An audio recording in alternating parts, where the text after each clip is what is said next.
Hey, welcome. Today we're diving into a huge shift in how elections are fought and, well, won.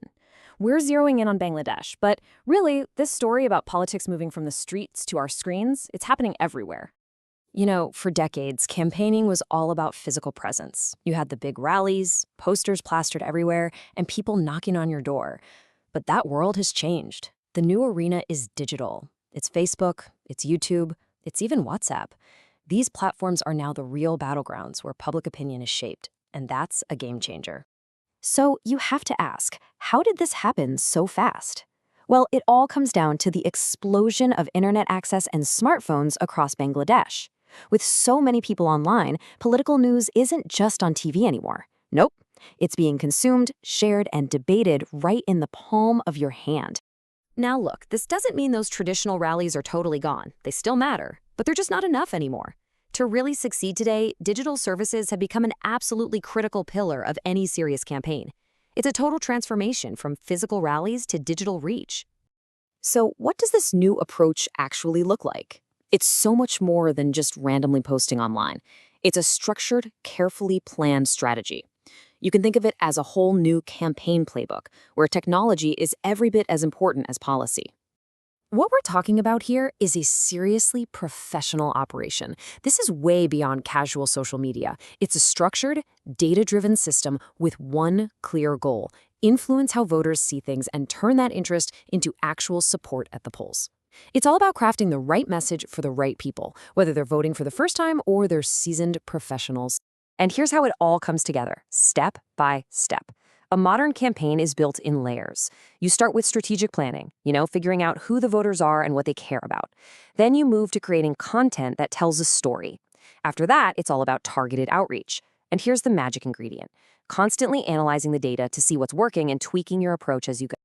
Okay, so now that we have the basic framework, let's dive a little deeper inside this playbook. What are the key strategies that are making these digital campaigns so powerful? This quote really gets to the heart of the first major strategy. See, it's not just about what a candidate promises to do anymore. It's about who the voters perceive them to be. And in the digital age, that perception is built online, piece by piece. So how do they build that digital identity? Well, it starts with the basics: a professional website and verified social media accounts to build trust. Then comes consistent branding. But the real secret sauce? It's telling a compelling personal story that humanizes the leader and creates a genuine connection with people. And that brings us to the engine of this whole operation, the content. A catchy slogan on a poster is one thing, but a digital campaign runs on stories and explanations. The goal is to make voters understand not just what you're promising, but why it actually matters to them and their families. And here's what that content looks like in the wild. A long speech gets cut into a powerful 1-minute video for social media. A dense manifesto becomes a simple, shareable graphic. The whole point is to make the information easy to digest and, importantly, interactive. Things like live Q&A sessions make people feel like they're part of a community.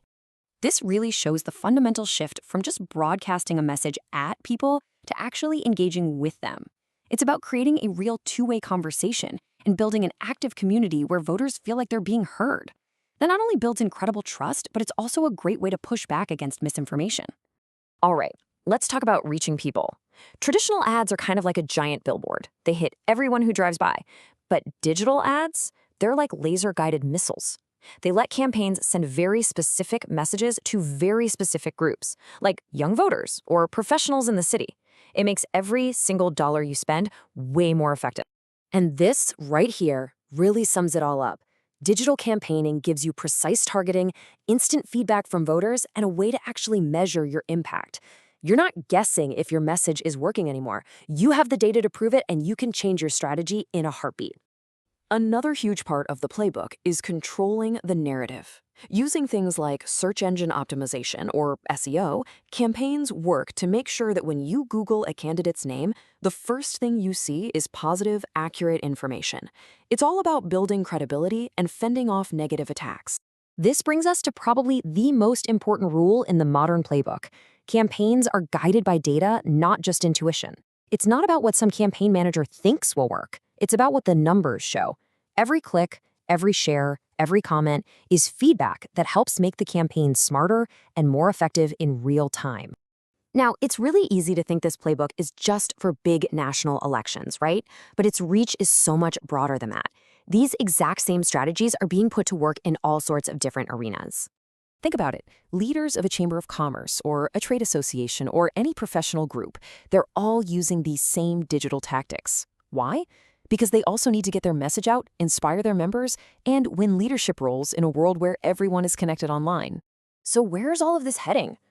With all this new digital power comes some really important questions about ethics and what the future holds. Let's take a look at the road ahead. This is a really crucial point. For democracy to work, this kind of digital campaigning has to be responsible. That means focusing on facts, on constructive debate, and on a leader's positive vision, not on spreading misinformation or launching personal attacks. And trust me, the evolution of campaigning is not stopping here. We've gone from the old school methods to today's data-driven world. The future? It's all about AI, automation, and even more advanced analytics. This is going to make voter engagement more personalized than ever, and the campaigns that get on board early are going to have a massive advantage. Which brings us to one final, really important question.